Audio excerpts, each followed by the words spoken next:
Hello, and welcome to episode 22 of Return of the Retro with me, Randark, and my buddy Urvik. Say hi again. Hi again. I love doing that intro. It means I'm a terrible person. So this week we're going to talk about I Have No Mouth and I Must Scream. It's kind of like that whole scene with Neo. Except, you know, better. Yeah, there's not weird things going into your belly. Or maybe there are. I don't know. There's a lot going on, man. Anyway, I want to say hello to the live chat, of which there seems to be me. So, hi, me! Good job, everybody, on showing up again.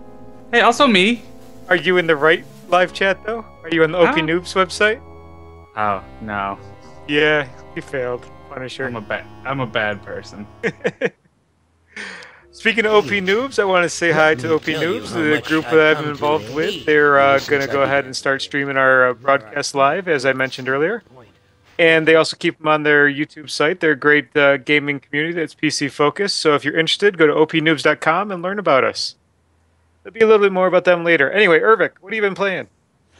Let's see. I've been playing DCUO. It's free. Been bored. What else are you gonna do? MTGO, as always, playing a lot of Magic. And I just finished for the third time Batman Arkham Knight. The third time. Yeah, I was trying to get all the achievements. I haven't yet, but Have you watched TV at all in the last year? TV? No, TV bad. Because you beat Dark Souls 2 like 10 times. You beat this one that's been out for all of what, 4 weeks maybe? You've beaten that 3 times. You, Yeah, you game's good. Game's good. game's good, TV bad. TV bad. Brrr! And I played a little bit of Marvel Heroes with you. Yes, that was a good time. I didn't Was play much indeed. of that after the anniversary either. So tell me about Arkham Knight. What do you think? I mean, obviously you like it. You played through it 3 times. Not as good as the first one. Better than the second. It's got a really heavy emphasis on using the Batmobile, which is stupid. Uh, I saw a GIF today of the Batmobile doing a backflip. yeah, it climbs walls. It shoots things all over the place. It does a whole thing. But a lot of the levels are basically just you, uh, all not levels because open world, but challenges and stuff. Are you figuring out how to get the Batmobile into a building or on top of a roof, or it's what path do you take? And bunch of the Riddler's challenges are just races, and that feels very, I don't want to say dumb, but dumb. Dumb, because that's not Riddler. Anyway, Yeah, it just yeah. I don't know. The first one was way better. This one also pulled a little bit of a Dark Knight. What's the last one called? Rises. yes. Yeah, that which was a bad movie, which makes for a bad story. Turns out, I didn't think it was a terrible movie. oh, it's not good. Besides, I can talk like this. This will be painful for Or you. perhaps you're wondering.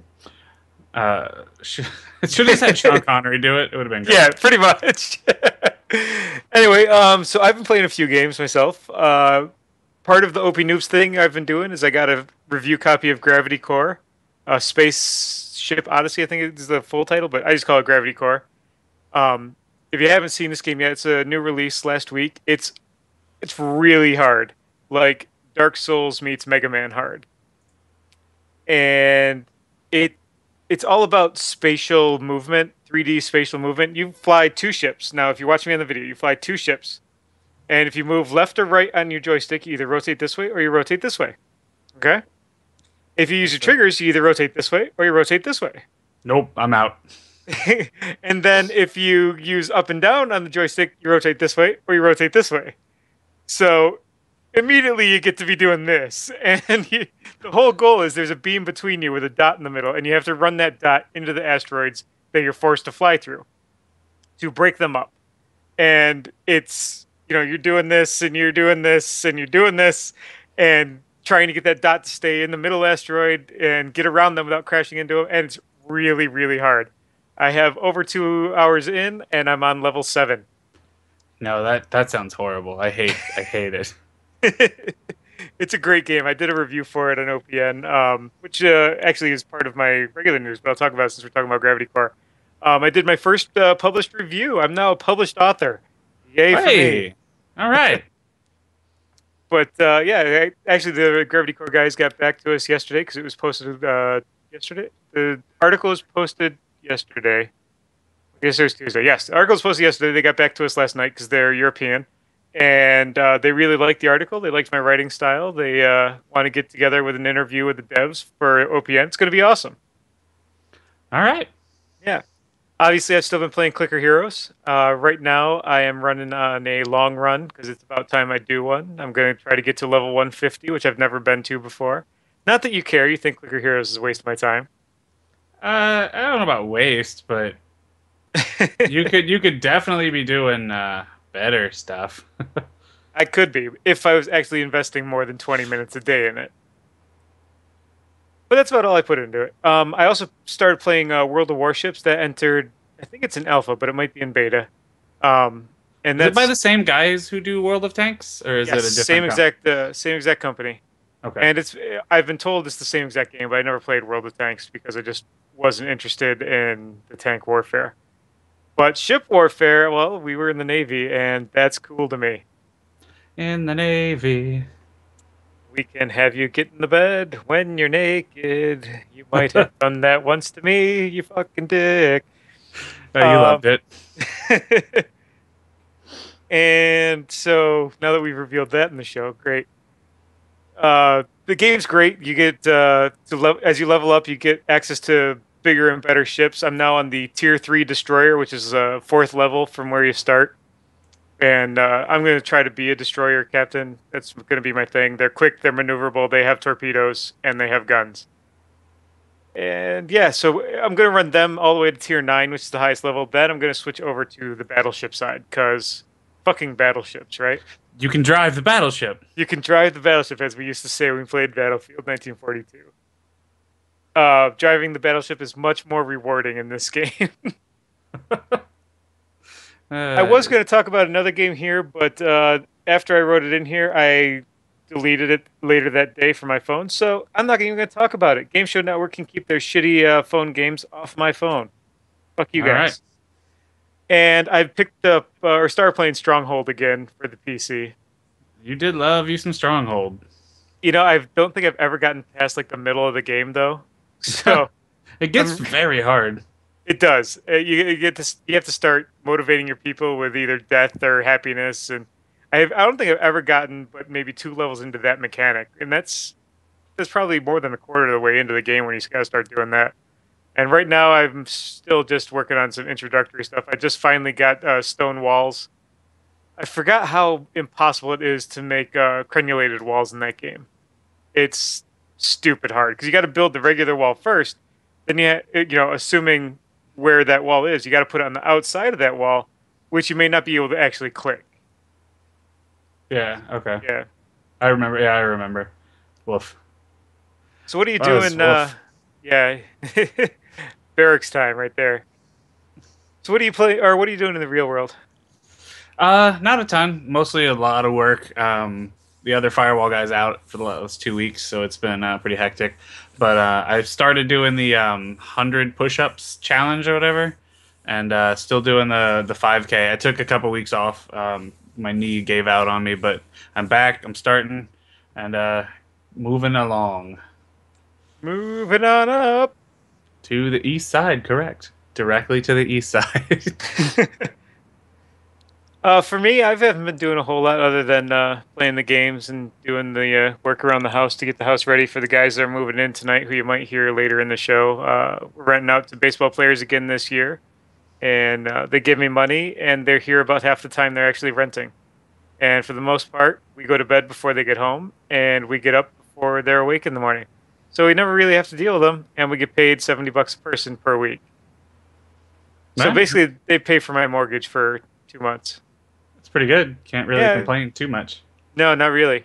Except for the one time we had 3 guys, and they were thawing a steak on my bathroom counter. That's kind of weird. They know there's a kitchen, right? They did know there was a kitchen. They also knew that we had a microwave if they really wanted it thawed fast. Because when we came home, this was like 9 o'clock at night, and it was thawing there, and it was still a brick. So I'm not really sure what they were thinking. Also, they could have used the grill. Not that you want to cook a frozen steak on a grill, but they I don't even know what ended up happening to that steak. It just disappeared before the next day. I'm hoping someone ate it. You would hope, but yeah, I don't remember. Anyway, you want to get into some news? Yeah. Why not? Let's start right here at the beginning. Well, this is yours. It's red. This is mine. You made it red. No, Maybe you I made it red. and then you just went and fixed everything I put in there this afternoon. I fixed a lot of things. Yes, and I really appreciate that because I was trying to do it on my Note 4, and basically all I could do is copy and paste, and typing on a Note 4 with into a doc is just not the best.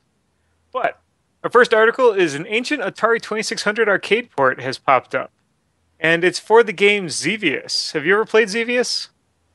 No, I have not.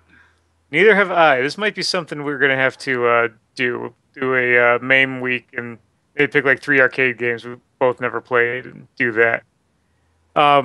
Apparently, this looks like a really good port of the game. To me, it looks, watching the GIF of it, it looks like a bunch of twitching is going on, and it's flinging little things at stuff that I can't recognize. But maybe if I had ever played the game, I would know what it is. But it's cool. Did you take a look at the article? Yeah, it looked too much like ET and gave me flashbacks. It does. The background does look like the forest area of ET. That is for damn sure. I hated it. I hated it just the most. But if you scroll down the article we found on Kotaku, there's actually a loaner cartridge that they found. It says loaner cartridge title, and then there's a white box within pens written Xevious, January 18th, 1984. And then below that, it's returned to Prototype Lab, Consumer Division Software Department at Atari. So I don't know where this was found. It doesn't say, does it? It showed up at the Digital Game Museum as part of a donation of Atari memorabilia. So I don't think they found it out of the pit. The famous pit. I fell in the pit. Sorry, Parks and Rec for anybody? No? All right. So yeah, it looks pretty cool. I'm gonna actually check CVS out back here on the arcade machine and see what it's all about. And then I'm hoping eventually the ROM gets released so we can play this on an emulator. Yeah, be kind of neat. Yeah. What's next in our list of stories? Next is the Ultra Hard Mario 3 NES ROM hack by Kaizo. It's the same guys that did the Kaizo Mario 1. They've now done 3, and the only thing I have to say is fuck that. That, I like Dark Souls. I enjoy self-flagellation. Anyone that plays this is a masochist of the highest order, and bravo to you, sir. Good Lord. Just the 2 screenshots that are on the article. It shows Mario, and he's jumping over a bunch of those plants to eat you. Not the ones from Mario 1. The ones that are on like surfaces, not on the little black ones that chomp constantly. Yeah. That you can't touch. You can't at all. Like not even low. The only thing you can do with them is you can be in stone form on top of them. But you really have no way to get off of them. Yeah, then you're stuck. I'm not sure what your plan is. But yeah, so he's jumping over those in a crouch position, holding onto his hat, which I always thought was a cool animation in this game. And then the other one, you're coming out of a pipe in a frog suit, and you're about to be attacked by a fucking what are those things? Wompers? What are they called? Chain womps. Right? The big black things on the chain? No. The guys who are up top, and then they drop right down. Oh yeah, it's the spike thingies. Yeah, those things. I don't remember what they're called. But literally, it looks like you have no chance to move in the picture. There's also a couple boos, and it's underwater, and you're surrounded by the electrical. Yeah, it's friggin' absurd. Like it's masochism, and like I said, I love Dark Souls, love it, and I just don't get it. Isn't Mario 3 a hard enough game where you don't need any of this to begin with? It could be a little harder with this. Not like this. Not Well, like this. have you actually played through Mario 3 without using whistles? Yeah, it takes forever. It does take forever, and I don't know if I'd ever get past like World 4 because it's tough as balls. You don't like Giant World? I love Giant World. I actually, well, that's one of the few places I'll use the warp keys to get to because I like being in that world. It's awesome to look at, but I'm not good at it. I've never actually beaten this game either. I'd never get through the levels in World 8. Yeah, that's true. That's true. So what's next? I think this is another classique. It is one of my favorite games from the Genesis. Sonic the Hedgehog 2 is coming out for the 3DS in 3D format. It's part of Sega's whole thing where they're putting their classics out on the 3DS. Already, I have a couple of them, and this will be another one I'm absolutely going to get. The strategy called "None of our new games are selling." None of our new games are selling, and all we have to do is make this 3D, and people will buy it again. Fuck yeah! But it's really cool. You get actually have local co-op multiplayer, so that you used to be able to have the second player play around as Tails, and you can. It looks like you can team up two 3DSs and have a second player play as Tails on the same screen with you, like you used to do. That is pretty good. Yeah. Sonic in 3D. How can it be bad? A good Sonic game in 3D. How can it be bad? Let me fix that a little bit. So what do you got next? Oh, and by the way, I love your comment on this game. Yeah. So Capcom is partnered up with I don't see the name of the company to release a remastered CD and vinyl Street Fighter 2 soundtrack, which is fairly cool actually, because it's actually endorsed by the original composer. It's very high def. They've gone back. They've searched up the best quality. But I wasn't aware that the hipster music scene / vinyl collectors and old school fighters playing people overlapped in any meaningful way. Just seemed odd to me. Yeah. And the other odd part, the record is orange, like bright.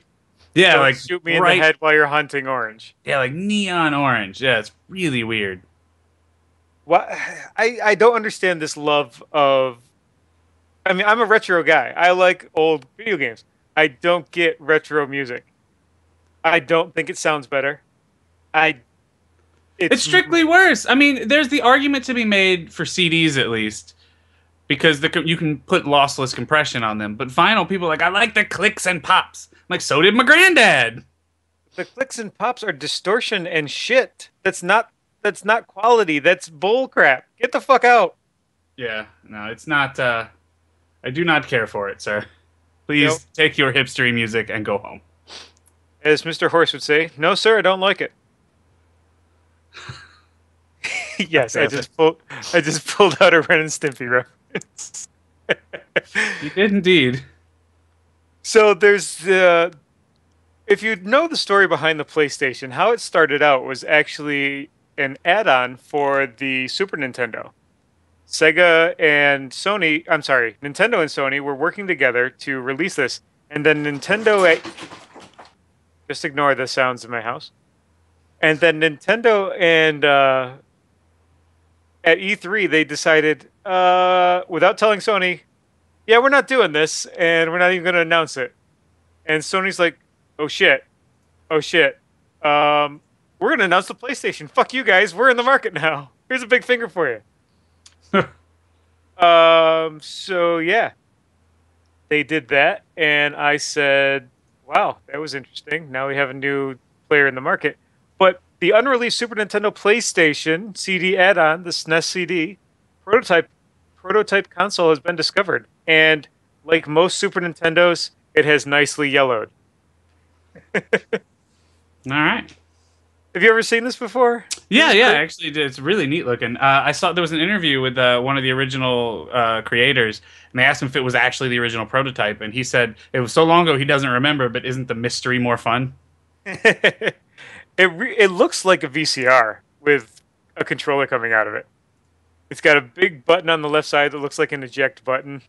It takes cartridges in the way back. This particular one takes European cartridges, and yeah, it's just odd. The whole bottom though has yellowed, like the terribleness that most gray plastic tends to get after 20 years. What's next on our list, buddy? Oh no, I don't want to. Sad. It's very sad. I'm sure everyone by the time this comes out will know that Mr. Iwata, head of Nintendo, has passed away from a bile duct tumor, cancerous growth. And this was actually right on the cusp. For years he's really been against mobile gaming, and he was finally coming around. They've just signed that deal to release a bunch of mobile games on various platforms. They signed the deal with DNA. Yeah, DNA. And then what's the theme park deal? It was Universal. Universal, yeah. NES stuff. The Amiibos were doing really well, and it's just sad all around. He brought us all much joy. Yeah, he's responsible for a lot of things with Nintendo. He's responsible for the DS, which obviously led to the 3DS. He's responsible for the Wii. And one of the first games he worked on was Balloon Fight. Have you ever played Balloon Fight? I have not, unless you're referring to the mode in Mario Kart. I'm not. And the only time I've played it is in the NES Retro stuff they just put out a couple years ago. What was that called? Whatever it was. They basically put like different characters into games, and you got to play parts of old games. And Balloon Fight is actually pretty cool. It's a big take on Joust. You got to get higher than your opponent to pop their balloon, so they fall in the water. And someone actually took the time, since this happened, to put Mr. Iwata in the game as a playable character. Oh, that's really cool. Yeah, especially since it was one of the first games he worked on with Nintendo. So if you want to check that out, that's up on Retro Collect, where we found most of our stories this week. And they're also, I don't know if you've seen, but there's a video out there where someone put him into Smash Brothers, and then had all of the characters come pay homage to him. They put him up in what was essentially heaven. You had to jump up the board and go to the top, and then they all kind of bowed or did whatever their little move was. Like they did a little move, and then it was neat. It was nice to see. Yeah, he really can be congratulated as one of the people who brought video games back after the disaster in the 80s. And and he died at the age of 55, which is kind of scary considering both my parents are older than that. Yeah, I mean, unfortunately, cancerous growth, cancer in general, you just can't see coming. Yeah, pretty much because it's not in the outside. Unless it's skin cancer, and then maybe you can. Maybe. But he will be missed. Absolutely. OP Noobs, we're going to talk about them a little bit more here, because there are hopefully our chain to get into the upper echelon of podcasts. Besides that, they're a great group of guys, and it's fun to be around. I write with them. They also signed up with Ethics Gaming, who's also a great group of guys. If you like to play games competitively, sign up with them, and ethicsgaming.com, ETHIX, and you can get into a team real quick and join them. You'll have great fun with the guys who really want to play and play at a very high level. But OP News is making a big push in their writing department. As I mentioned, I did a article for Gravity Core. I have another one coming up next week for Nomad Fleet that just came out today. I got my review copy today, so I'm looking forward to playing that. It's early access space strategy sim. Oh, very cool. Yeah, it should be a lot of fun. They're going to try to review about 5 games a week. If you ever wanted to be a writer right now, they're recruiting people, and they'll give you a shot. So go to opnoobs.com if that's something that interests you. So, featured game of the week, Jared. It's time. Is it time? It's time. It's time. There was time now. Hate. That intro to this game is great. Yeah. It's actually from the original story. The original story is I Have No Mouth and I Must Scream by Harlan Ellison. This was originally developed by the Dreamers Guild and published by Cyber Dreams. 2 companies, I don't know if they're around anymore. I haven't heard anything from them. Have you? Not that I'm aware of. I didn't look any deeper, but I was not Me either. Nothing seems to come to mind, but it was designed by Harlan Ellison, David Mullick, and Sears.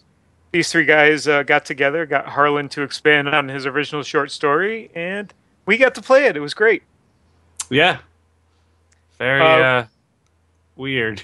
it's a game you can't, the video that's going to be playing along with our discussion here is actually 3 hours long of this game, and I'm not gonna lie, I couldn't play it for more than about a half hour, 45 minutes at a time, just because the mood it put me in and the way it made me feel was, Yeah, no, it makes you contemplative and kind of sad about life and stuff. yeah.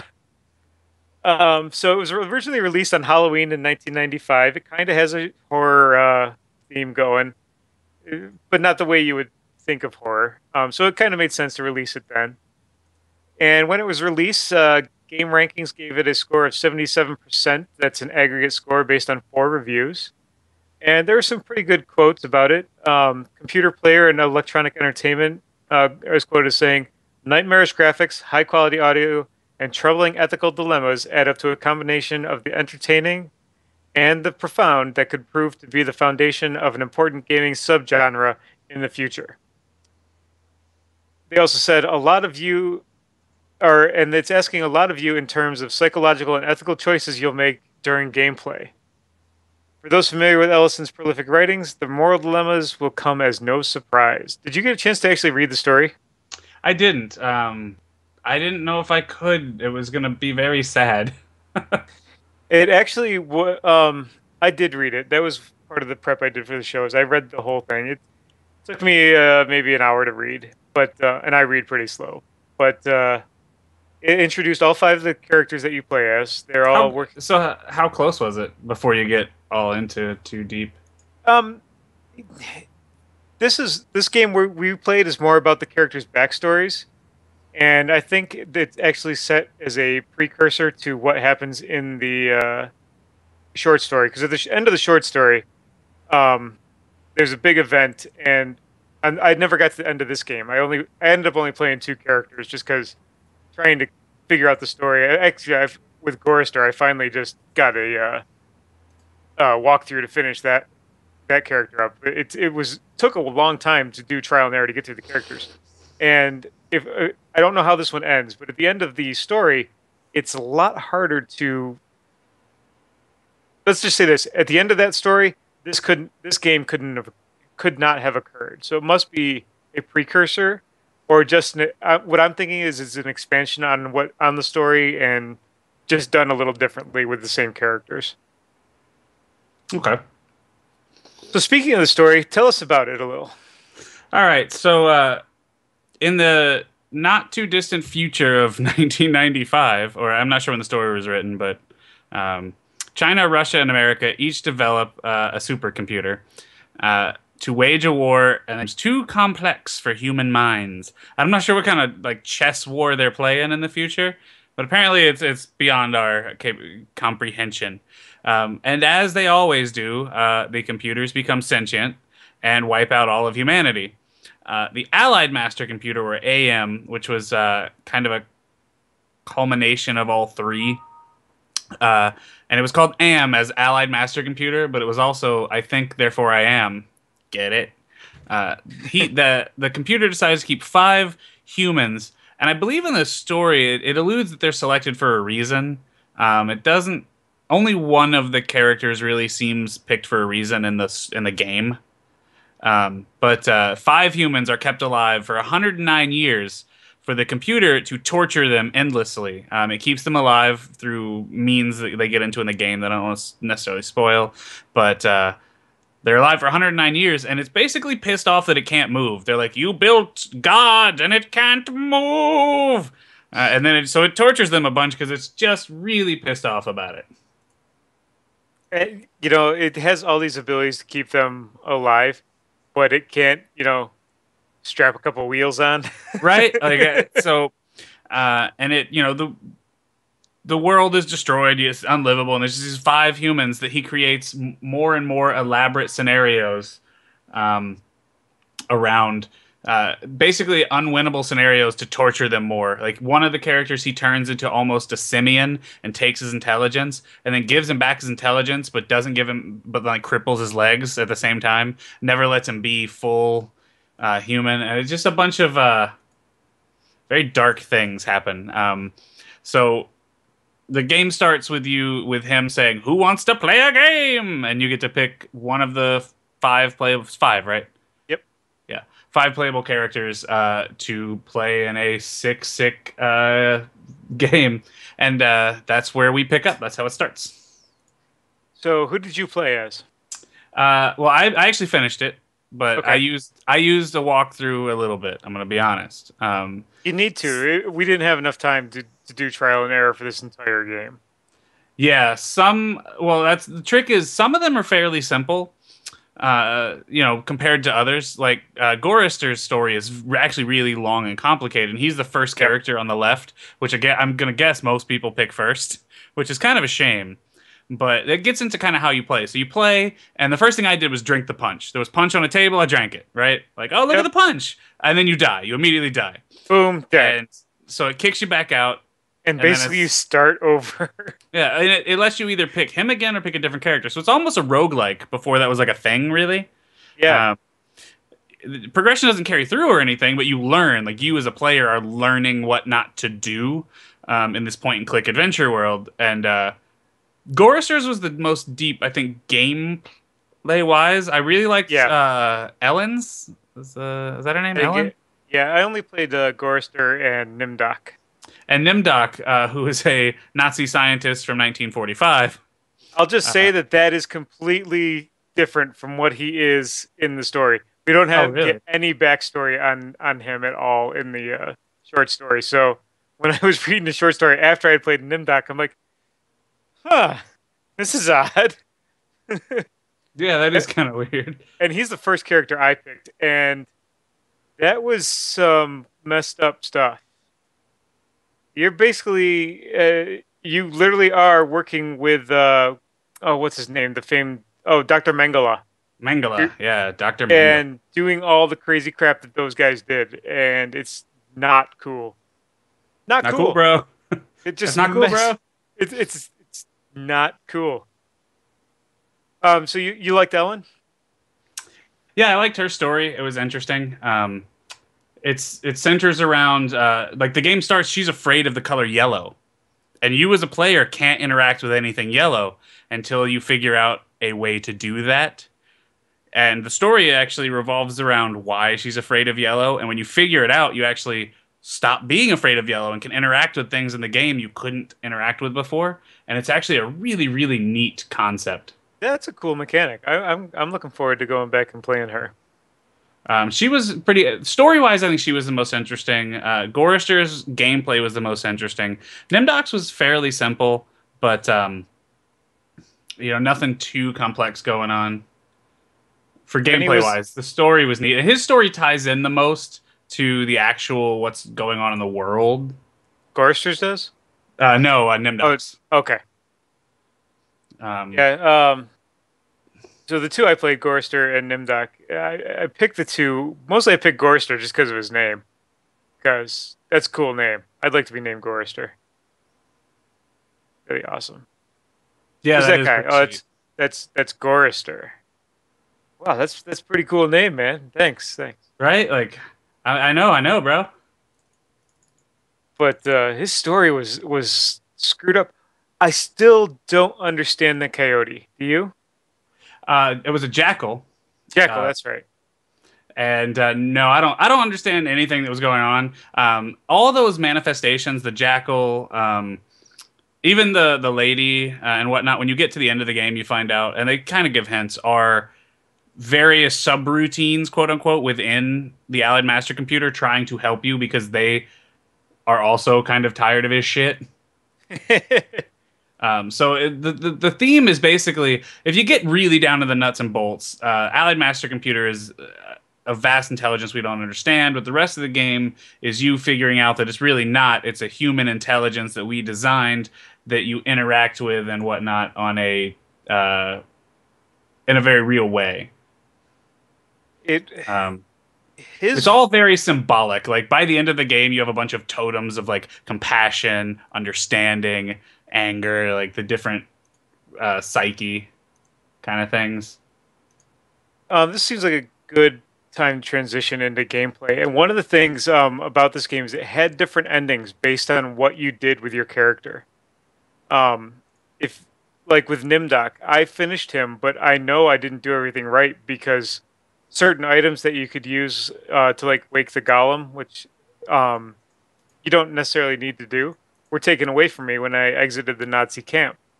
And I know there must be a way to get the golem to go because why else would it be in the game if you couldn't make it work? And I didn't bother looking up a walkthrough for it, but it changes the way that the game has an outcome. And this is back in '95. We're talking, I mean, Super Nintendo age, where there aren't many games with multiple endings yet, and most of those are RPGs if they do exist. Did you get Yeah, into? Did you get into any of that? a little bit. I got the quote unquote good ending, but again, that was I was followed. By that point, I when I got to the endings, which is mainly where I used it, I wanted to make sure I saw the best ending because there's three endings. Hmm. A bad ending, a medium ending, and a good ending. And I just wanted to see the good one because I knew I wasn't gonna have the heart to play through it again. However, most of the decisions don't really have an effect. If you get to the end, you can get all three endings if you get to the final chapter. So Okay. really, you only have to save once at the final chapter and then just do, and it's kind of short. So it's not quite as difficult as it seems. But if you haven't figured it out by now, this is a classic point and click game. You literally point to what you want on the screen. You say walk to, and then you click it, and your character goes there. For the You record, can we're going to pick. be doing two of those in a row. Yes, Just we are. Our next one is also a point and click, and I'm kind of looking forward to that one because I hear it's uh, hilarious. much more upbeat. It won't quite be quite such a downer. Most everything game in this game can be solved with time and trial and error efforts.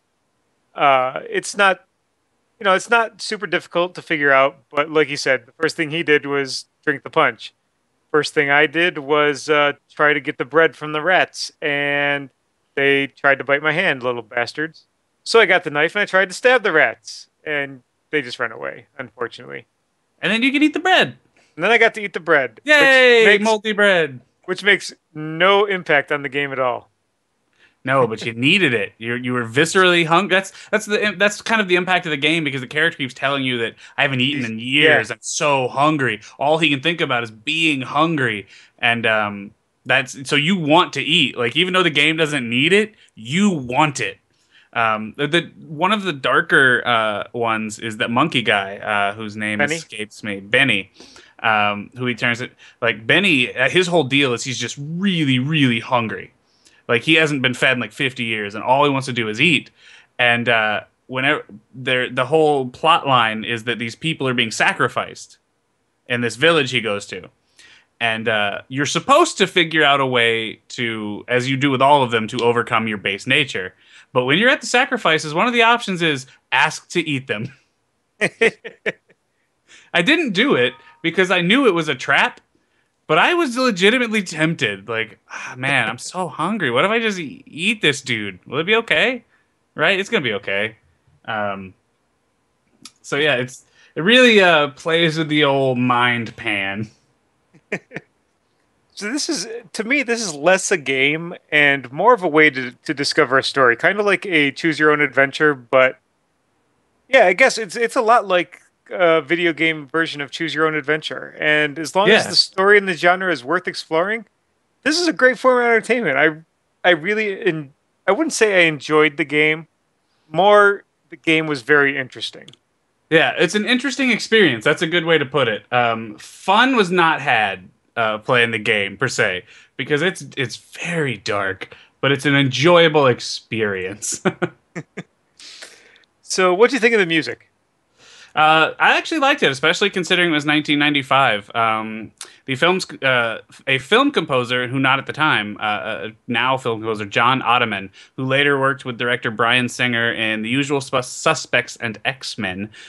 He wrote 25 different pieces of original MIDI music. 25 pieces for 5 essential campaigns.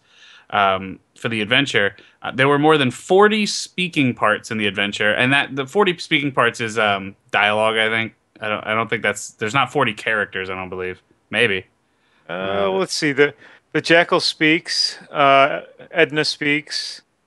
Gorrister speaks, You know what? and Maybe it is 40. I'm it gonna might be revise. just because there. I think there's 4 or 5 right in Gorrister's thing, Well, yeah, there and are, and then there's a few different in Nimdocs as well.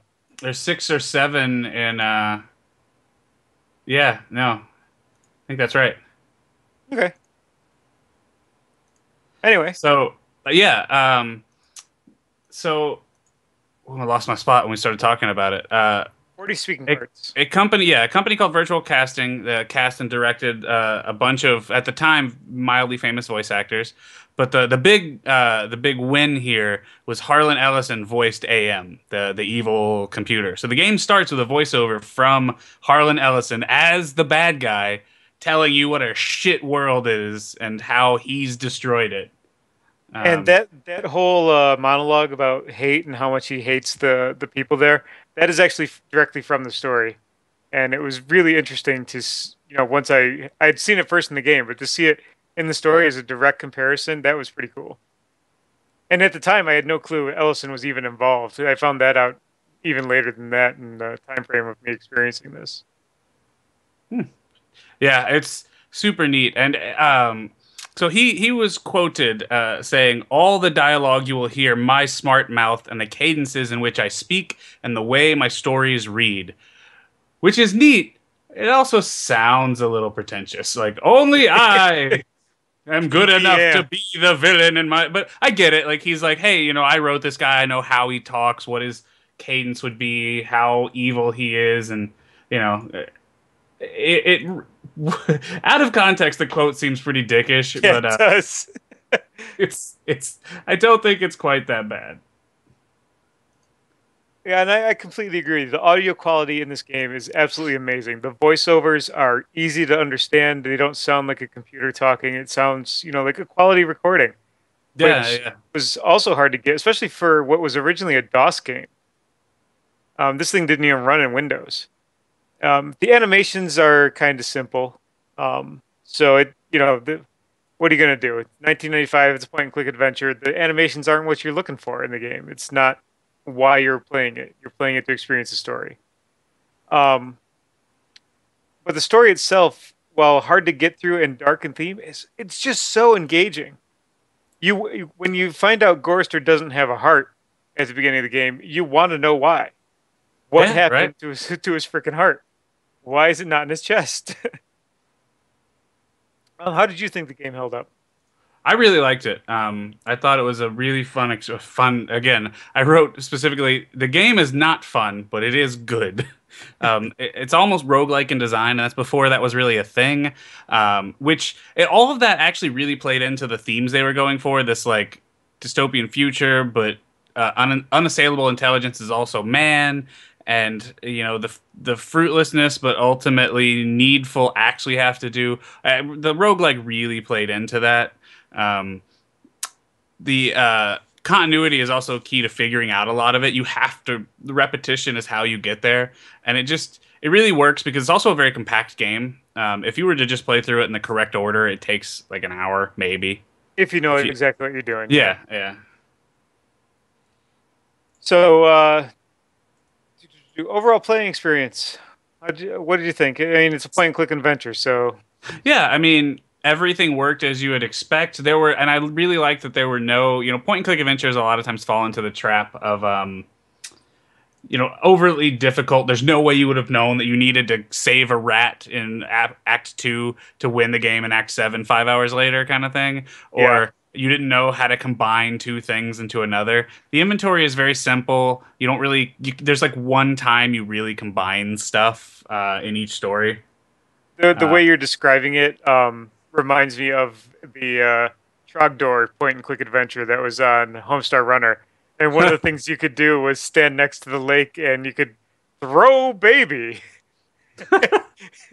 Because that's the thing in point and click adventures. You just try everything to find out what's going to work and what Right. doesn't. And the worst example is I think it was King's Quest 2. There was literally a mouse chasing a rat at the beginning of the game, and if you didn't throw a boot at the cat and let the mouse escape, you would just be stuck in a dungeon at the end of the game, and it wouldn't tell you how to get out, and there was literally no way out. If the rat comes and like lets you out of the dungeon, but if you didn't save him, and it doesn't even like game over, it's just like nope. So score out of 10, buddy. What do you give it? Uh, I really liked the game. I thought it was super thought provoking. Really, and it held up really well because it's story based, not necessarily gameplay based. And I gave it a 7.5. I, and I honestly don't know what it could have done to have gotten higher from me because even if the graphics were better, I don't think I'd like it more. And if the gameplay was more complicated, I don't think I would have liked it as much. So maybe I'm just being weird here. No, I Uh, think you're right. I gave it a 7 myself. I loved it for what it was, but with that storyline, I think a 7 is about as good as it could get. It was hard to play because of the Yeah, storyline, you and want to have, and I think this is a really useful, needful game. Like, I want this experience to exist, but at the right. same time, I'm like, fuck, that hurts. It hurts. Like, God, ugh.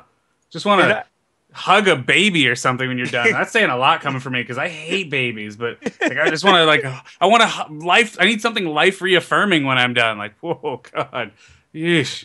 I completely agree with you. So to emulate this on the PC, how would you do it? Well, you could set up a DOS box and get the original game, but there's really no need because it's on GOG and Steam and it runs great. It really did. It went immediately full screen with me on my big 32-inch monitor. It didn't look terrible on it. Yeah, it looked really well, and they've actually just updated it a few years back to work with non. So now there's two versions basically from the same launcher with an OGL compliant open gaming license or whatever it is, the video Yeah, yeah. OGL. Yeah, yeah. And then one that doesn't, just in case, which is really nice because I got to use it with, and like you said, it full screened immediately. The graphics actually held up pretty well. I could tell what everything was that I was clicking on. Like I was never like, what is that? Like, is that? I don't know what that is. So listener shit. No one, absolutely no one, contacted us about giving us a new theme song. Sad, depressing, sadness. So you don't get a free game. Screw you guys. I'm gonna go home. Keep playing the song we got by Timber. Aw, man, we'll get there. You gotta be, don't be rude to them. They're good people. They all good people. It's been a month. We got Hey, nothing. hey, maybe they're just not musically inclined. That happens sometimes. People ain't musical. All right. What are we playing next week? Well, here's what we'll do. We'll call it a month. We need to try to make this thing regular. Let's do Yep. Wednesdays at 10 monthly. Let's do that, okay? Okay, just like a lady, we're gonna have monthly meetings. All right. What are we playing though? We're gonna play Monkey Island, and literally, this makes me rock hard. I am so excited. I love this game. It's a giant boner.